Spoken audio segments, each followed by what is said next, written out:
Halo semuanya, ketemu lagi di Flix ID di program Rabona, satu-satunya podcast yang ngebahas soal sepak bola nasional.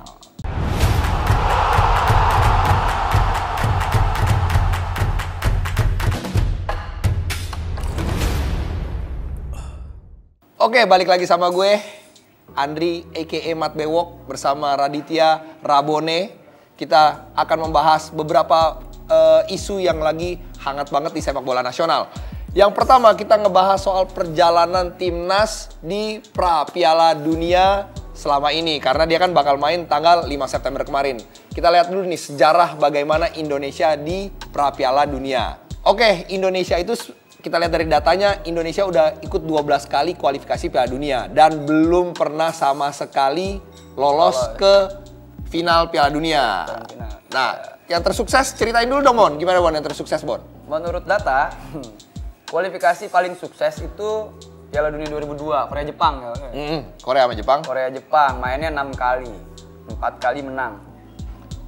Nggak imbang? Nggak imbang, kosong, dan 2 kali kalah. Nah, hebatnya Timnas bisa cetak 16 gol. 16 gol dan kebobolan cuman 7 kali, gile. Yes. Jarang-jarang timnas kayak gitu, tapi akhirnya kalah. Nggak lolos, oke? Nah, abis itu yang tersukses lainnya adalah kualifikasi Piala Dunia 1986. Yang itu buat di Meksiko ya. Waktu itu timnas main 8 kali, terus menang 4 kali, imbang 1 kali, kalah 3 kali, ngegolin 9, kebobolan 10. Defisit 1 gol. Masih nggak bisa lolos juga. Jadi Indonesia ada berapa ya? 2 kali peluang untuk lolos ke Piala Dunia. Yang paling mendekati. Yes, tapi Amsyong tetap gagal menang juga, coy. Gagal lolos juga. Nah, kalau kita tadi kan paling sukses. Kalau yang paling parah ceritain dong, Bon. Yang paling parah itu kualifikasi Piala Dunia 2014 Brasil. Timnas itu main 6 kali dan alhamdulillah 6-6-nya kalah. Tahu gak? Indonesia cuma bisa cetak 3 gol. Kebobolannya 26 anjir. 26 gol kebobolannya, men. Hampir Jadi berapa kali lipat? 3 kali 3 kali 3. Hampir banyak lah. Hampir 9 kali lipatnya, Ya, men. 9 kali lipatnya ya, kebobolan. hampir. Nih, waktu itu ya. Jadi 2014 itu waktu itu kita kondisinya lagi dualisme. Ya, lagi dualisme yang katanya ada timnas A, timnas B, timnas A, timnas C. ESL sama timnas satu lagi apa sih kompetisinya? Tuh kan, IPL, timnas IPL. Parah banget sampai lupa kita. Iya, wah itu udah lama dan nggak malas juga nginget-ngingetnya. Iya, itu adalah masa-masa kelamnya timnas deh waktu itu ya. Coach Neil. Nah, itu kita parah banget di perjalanan itu. Nah, selain itu ada kualifikasi Piala Dunia 2010. Waktu itu kita dibantai Suriah di babak kualifikasi ya. Jadi emang waktu itu masih kualifikasi kedua. Jadi kalah 1-4 di kandang. Terus pas tandang kalah 0-7. Berarti agregatnya 0-11. 1-11 ya, berarti 11. Ya memalukan? Ya, parah. Memalukan. Satu kali lagi, masih ada lagi yang lebih parah, yaitu terakhir nih. Ini adalah kualifikasi terparah kita, yaitu tidak ikut sama sekali di kualifikasi Piala Dunia 2018. Gara-gara di ban PSSI. Bikin malu aja lo semua lo, udahlah.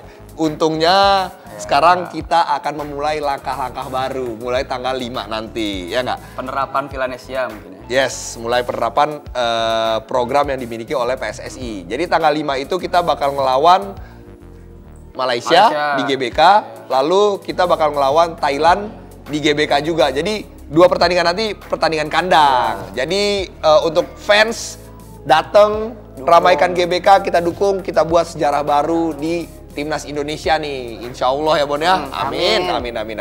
Nah, tapi tadi sejarahnya kita mau ngebahas soal squad yang akan main di Piala Dunia nanti.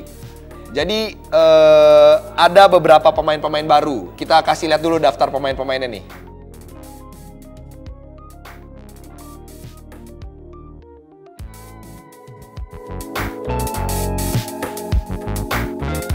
Itu tadi daftar-daftar pemainnya ya. Dan kita kalau ngeliat statistiknya kita ngebahas lagi lah. Kita kan doyan-doyan statistik gitu ya orangnya ya. Kita doyan statistik. Jadi kita ngebahas pemain paling tua, yaitu Beto Gonçalves. Umurnya 36 tahun. 36 tahun. Masih jadi andalan nih ya. Karena ya kita nggak punya striker lagi ya gitu loh. Dan kalau ngomongin nggak punya striker lagi, sayang banget kalau kayak Dedi tidak dipanggil. Ya, itu sih gua Lerby juga gua agak bingung kenapa nggak dipanggil Coach Simon. Mungkin cari aman kali Coach Simon ya. Bukan begitu Coach Simon? Tolong ditulis di kolom komen. Coach Simon kalau nonton punya penyerang juga tahu kok. Yang lokal-lokal lah, gitu kan. Nah, paling muda siapa nih Bon namanya? Paling muda Andika Wijaya dari Bali United, umurnya baru 23 tahun. Ini pemain yang salah satu pemain baru juga ya, pemain yang menyeruak gitu loh. Ya. Terus ada juga caps paling banyak, yaitu Irfan Bahdim. Yes, Irfan Bahdim sudah bermain 36 caps, sudah mencatatkan 36 caps. Terus juga gol paling banyak di tim ini yaitu Irfan Bahdim juga ya, 11 gol. Lalu disambung sama Beto Gonçalves yang mencetak 8 gol dari 8 laga semenjak kemarin dinaturalisasi. Ya. Terus ada apa lagi nih Bon? Fakta-fakta menariknya? Fakta menarik adalah di dalam 23 nama yang dipanggil ke Coach Simon buat ikut training camp nih timnas sekarang nih, yang paling banyak dipanggil tuh pemain dari Madura United, klub yang saat ini sedang struggling ya. Tapi 4 pemainnya berhasil dipanggil. Terus menariknya ada 2 pemain dari Liga Thailand yang dipanggil, yaitu Yanto Basna dan juga Victor Igbonevo. Jadi itu fakta-faktanya, dan sekarang kita bakal ngebahas pemain-pemain baru. Ya. Pemain-pemain baru yang akhirnya sekarang menghiasi timnas. Siapa aja Bon? Menurut lu Bon? Yang tadi ada Andika Wijaya. Andika Wijaya sih sebenarnya emang salah satu pemain yang pemain muda yang teko bisa ngangkat dia ke tim utama dan akhirnya bermain memuaskan gitulah ya nggak sih? Ya, kalau ngelihat perjalanan Bali United di hampir paruh musim Liga 1, not bad. Ya iyalah, mereka berhasil menjadi puncak klasmen dan juga mereka banyak pemain-pemain muda yang diorbitkan. Diorbitkan sama Teko, dan Andika ini yang akhirnya bisa muncul dan dilihat sama Simon cocok untuk mengisi lini belakang. Terus ada juga kiper Teja Paku Alam ya. Teja Paku Alam ini masuk ngeganti Nawan Seto. Teja Paku Alam sih sebenarnya sempat dipanggil beberapa kali ya kemarin sama di Asian Games juga kalau nggak salah dia masuk nggak sih?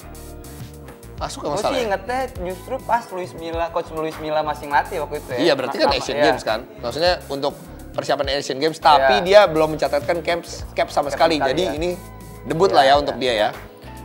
Terus di kiper juga ada Angga Saputra. Jadi kiper ini Andri Tani satu-satunya kiper yang paling berpengalaman di timnas. Jadi kemungkinan besar Andri Tani gitu loh, muka lama. Jadi kemungkinan dia yang bakal dipercaya. Lalu dua-duanya debutan ini untuk menjadi pelapisnya dia ya, nggak apa-apa untuk menambah-nambah pengalaman untuk ya siapa tahu kedepannya kan gimana gitu loh. Nah di posisi backbone ada juga wajah-wajah baru nih. Siapa Bon? Ada Otavio Dutra. Naturalisasi ya? Yes, naturalisasi yang akhirnya berhasil dinaturalisasi. Persebaya lega, timnas juga lega. Lumayan untuk nambah-nambah pelapis, ya kan? Ya. Dan terakhir siapa Bon? Osas Marvelsaha. Satu lagi pemain naturalisasi yang akhirnya debut dipanggil ke timnas ya. Nah, pemain ini emang unik nih dia nih. Sempet kayak orang kayak oh ya udah lumayan lah untuk nambah-nambahin pemain naturalisasi di klub. Tapi belakangan ini penampilannya keren banget. Waktu main sama Persija bisa menjadi pemain super sub. Terus sekarang sama PS Tira Persikabo bisa menjadi pemain utama yang dibutuhin banget di lini depannya. Jadi nggak bingung kalau Simon manggil sebenarnya. Iya, kalau ngelihat di sepak terjang dia di PS Tira gitu. PS Tira sekarang jadi salah satu klub yang mencengangkan di Liga 1. Kemarin tuh sempat 14 pertandingan tak terkalahkan juga. 13 pertandingan. Nah, Osas itu adalah salah satu andalannya Coach RD di pasca pengejaran itu, Pas kalah kemarin lawan Bali United, Osas tidak main karena Osas lagi cedera paha. Jadi ya kelihatan banget permainannya Tirakabo tuh kurang oke. Jadi timnas mungkin butuh kali ya penyerang-penyerang kayak gini, penyerang yang cepat, penyerang yang oportunis, yang bisa menjadi tembok juga gitu loh. Jadi emang bisa di segala posisi lumayan lah Osas sih. Simon mungkin harus nanya-nanya sama Coach RD, selain Coach RD pernah latih timnas, gimana cara yang pas buat memaksimalkan peran Osas. Bener, setuju sih gue itu soal itu. Nah, terus kita ngebahas soal calon lawan-lawannya, Bon. Pertama, lawan Malaysia. Notabene perang sejiran. Yes. Bagaimana? Sejiran. Serumpun. Perang serumpun maksud gue. Tadi banget. Gue sempat baca, gue nggak tahu ininya sumbernya ya. Tapi memang Malaysia itu sekarang nih dari U berapa gitu ya, dari level junior. U15. Iya U15 ya. Mereka dibiasain untuk menerapkan sistem intelijensi dalam sepak bola gitu. Jadi kayaknya si Malaysia ini udah oke, gue kalau lawan Indonesia secara skill individu gue kalah gitu. Malaysia ini bisa dikalahin secara taktik. Betul. Mungkin yang menurut gue perlu dipelajari sama Coach Simon. Nah ini juga gue obrolin sama Coach RD. Waktu gue sempat wawancara minggu lalu sama Coach RD, Coach apa bedanya sepak bola Indonesia dengan sepak bola Malaysia? Sepak bola Malaysia itu dia sudah menerapkan tactical dari semenjak U15, dari kecil, dari tim juniornya, dan mereka sudah lebih berjenjang. Jadi kalau kita kan baru mulai nih di Liga 1, ada liga berjenjangnya. Kalau di Malaysia sudah berjenjang dari beberapa tahun lalu. Jadi pas pemain udah di level senior, pelatih itu udah gampang memberikan tactical. Nih kayak gini bermainnya loh. Nih gue pengennya skemanya seperti ini loh. Jadi pemain juga lebih cepat beradaptasi sama taktik pelatih itu gitu. Karena udah dari kecil ya. Yes. Nah kalau di Indonesia, kalau katanya Coach RD emang perlu waktu. Dan ya nggak masalah. Tapi ya mudah-mudahan dengan bermain di kandang sendiri, motivasi lebih di depan supporter sendiri mungkin bisa mendapatkan hasil positif di pertandingan pertama. Insyaallah, amin. 5 September guys. Oke. Pertandingan kedua melawan Thailand. Di kandang sendiri. Ini jelas lah ya, Thailand lebih berat lagi kalau menurut gue. Selalu lah Thailand dari dulu kayak tim yang paling tim raksasa di Asia Tenggara gitu. Kalau ngelihat catatan di Piala Dunia kemarin, kualifikasi Piala Dunia yang 2018 itu ya. 2018. Oh, mereka yang paling jauh ya? Mereka adalah salah satu tim Asia Tenggara yang berhasil menembus 8 besar Asia. Yes, gile. Dia tuh tersingkir sama gengan Jepang. Jepang. Dan lain-lain itu loh. Jadi nggak tahu deh nih gue. Kualitas tim. Kalau misalkan ngomongin senior, Thailand tetap harus diperhitungkan. Harus. Pemain-pemainnya juga pemain yang udah matang dari Piala AFF kemarin. Jadi dia lebih siap sih. Pelatihnya sih baru sebenarnya ya. Tapi gue nggak tahu dia udah nyetel atau belum ya. Nanti kita akan kulik lagi di Jelang Laga, di program Jelang Laga untuk masalah-masalah yang seperti ini lebih teknikal. Kita akan lebih kita ngebahas tentang preview aja saat ini, lebih kayak gimana sih garis besarnya. Oke, berikutnya kita akan ngebahas adalah prediksi formasi dulu deh. Prediksi formasi di timnas bagaimana bro? Menurut lo?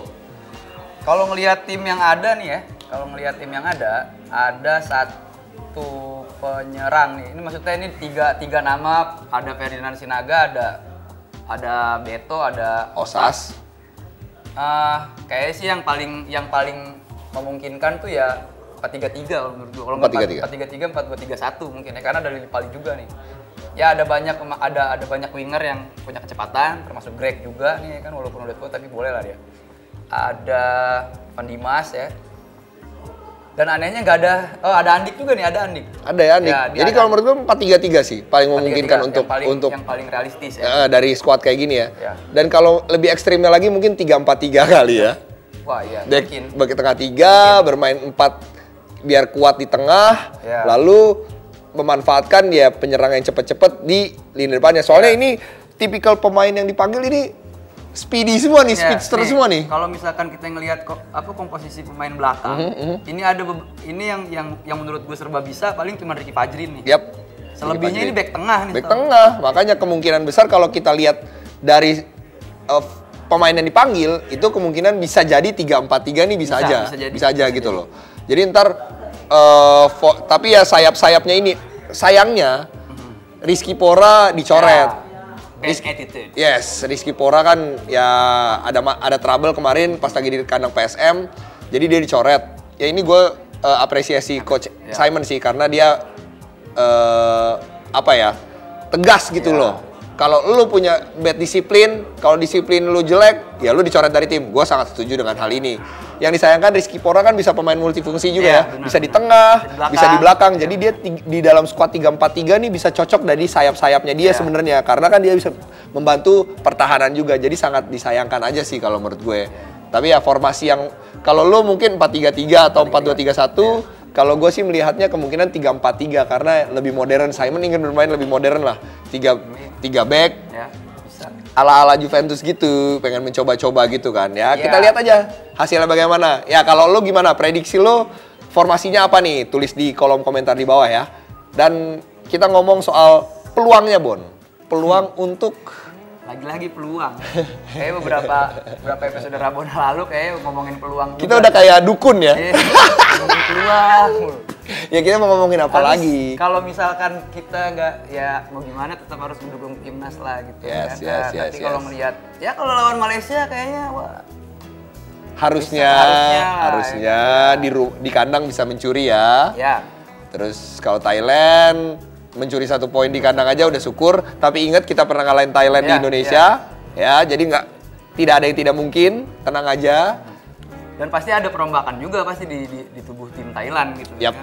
Jadi nggak semuanya sama mungkin sama skuad Piala Asia yang tahun ini kemarin itu kan. Skuad kita juga berubah total. Jadi semua bisa terjadi gitu loh. Nah, gimana nih kalau menurut lo soal peluang timnas di pra Piala Dunia ini? Dan juga ini jangan lupa ya, ini adalah kualifikasi untuk Piala Asia 2023 juga. Jadi satu kualifikasi langsung nih. Jadi kalau misalnya kita pengen bermain di Piala Asia, kita juga harus bermain bagus di kualifikasi ini. Jadi untuk lo semua bagaimana peluangnya, jangan lupa nih kasih prediksi lo, komentar lo di bawah dan kasih kritik lo, ngomong tentang timnas bagaimana, harus bagaimana, formasinya bagaimana, masukan dari lo. Semoga-moga bisa didengar oleh tim Badan Tim Nasional di Indonesia. Nah, itu dia segmen pertama kita dan kita lanjut ke segmen kedua.